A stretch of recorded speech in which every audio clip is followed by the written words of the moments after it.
تو آگے لے کے بڑھ جائیے، اور پھر ماضی کو دہرائیے گا نہیں۔ ہم آج تک پچھلے 75-76 برس میں ماضی کو دہرانے کی فکر میں ہیں۔ وقت گزرتا ضرور ہے مگر پلٹ کے نہیں آتا۔ ہمیں وقت کا مسافر ہونا ہے، پلٹنا نہیں ہے گستاخی اور بد تہذیبی کی طرف۔ اور ایک بہت لطف کی صورتحال اس وقت موجود ہے کہ بزوم خود جو خود کو بڑا پرہیزگار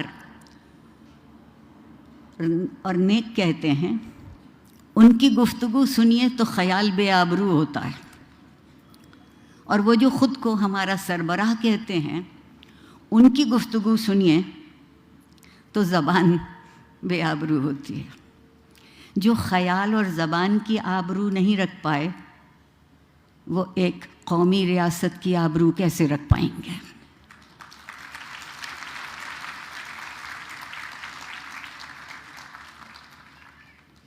وقت اور زمانے کا فاصلہ نہیں ہوتا۔ فاصلہ اس وقت ہے جب ہم ایک دوسرے کے قریب آ کے درد مند ہونا شروع نہیں کرتے، اور درد مندی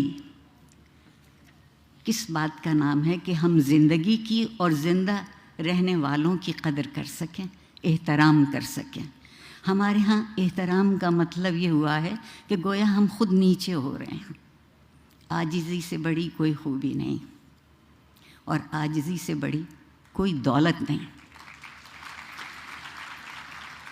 میں آپ سے، لمس کے طالب علموں سے، اور جو تجربہ میرا یہاں رہا ہے، اس بات کی توقع بہت یقینی طور پر کر سکتی ہوں کہ یہ جو درد مندی کی متاع ہے، آپ اس کو تہذیب سے باوضو رکھیں گے۔ بہت ضروری ہے۔ ہم یہ سمجھتے ہیں عام طور پر کہ صرف جسموں کی عصمت ہوتی ہے، نیت، فکر اور عمل کی عصمت اس سے کہیں زیادہ قوی تر اور اہم تر ہے۔ اس لیے کہ جب زندگی بسر کرتے ہیں تو زندگی کی عصمت کا نام اخلاق ہے، اور میرا جی نہیں چاہتا کہ آپ میں سے کوئی بھی بے عصمت، بے اخلاق زندگی گزارے۔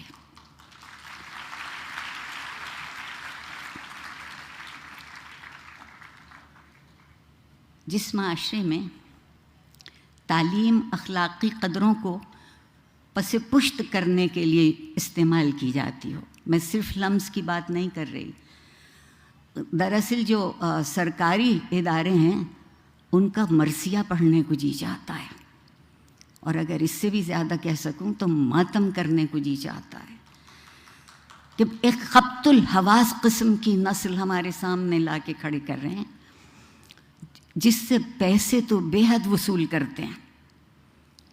ماں باپ کی زندگیاں ان پیسوں کی خاطر نچوڑی جاتی ہیں، اور اس کے بدلے میں انہیں کیا ملتا ہے؟ تعلیم کا کام یہ ہے، درسگاہ کی خوبی یہ ہے کہ وہ کھلی آنکھوں سے خواب دیکھنا سکھائے۔ جو کھلی آنکھوں سے خواب نہیں دیکھتے، میرے خیال میں ان کو تعبیر بھی کبھی نہیں ملے گی۔ کبھی معاشرے کی خوبی یہ تھی کہ وہاں قانون کی علمداری ہو اور اخلاق کا قانون بنے، اخلاق کی رعایتیں ہوں، لیکن زوراوری کے ماحول میں قانون صرف جنگل کا رہ جاتا ہے۔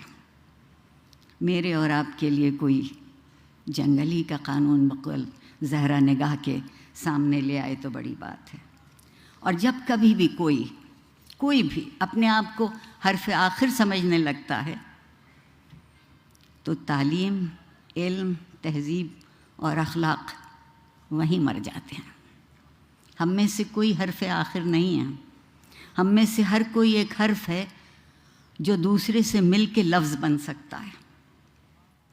آپ لوگ تبدیل کرنا چاہتے ہیں نا، آج کل بہت تبدیلی کا ذکر ہے، اور اگر ہم اس انتظار میں رہے کہ زمانہ بدلے گا، سب بدلیں گے، تو ہم بھی بدل جائیں گے۔ میرا خیال یہ ہے کہ بجائے غم اور غصے کے نڈھال ہونے کے میں بہت وقت آپ کا نہیں لوں گی، ایک شعر آپ کو سنا کے آپ کے صبر کی اور آپ کی توجہ کی اور آپ کی عنایت کا شکریہ ادا کر کے چلی جاؤں گی۔ اقبال عظیم آبادی صاحب کا شعر ہے کہ بدلنا ہے اگر تو رندوں سے کہو اپنا چلن بدلیں، فقط ساقی بدل جانے سے میں خانہ نہ بدلے گا۔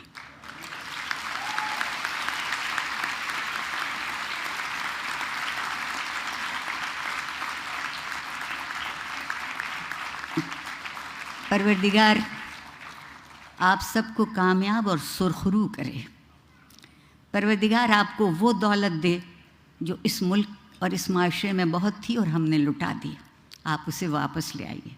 میں والدین کی بہت شکر گزار ہوں کہ انہوں نے آپ کو اس طرح سے پالا اور آپ کے استادوں نے آپ کو اس طرح سے تراشا۔ میں آپ سے یہ کہہ سکتی ہوں کہ میں آج جو بھی ہوں اس میں میرے والدین اور میرے اساتذہ کے علاوہ وہ معاشرہ شامل ہے جس نے ہمیشہ جب کبھی میں لڑکھڑانے کو ہوئی تو میرا ہاتھ پکڑا۔ بڑی نوازش، بہت شکریہ۔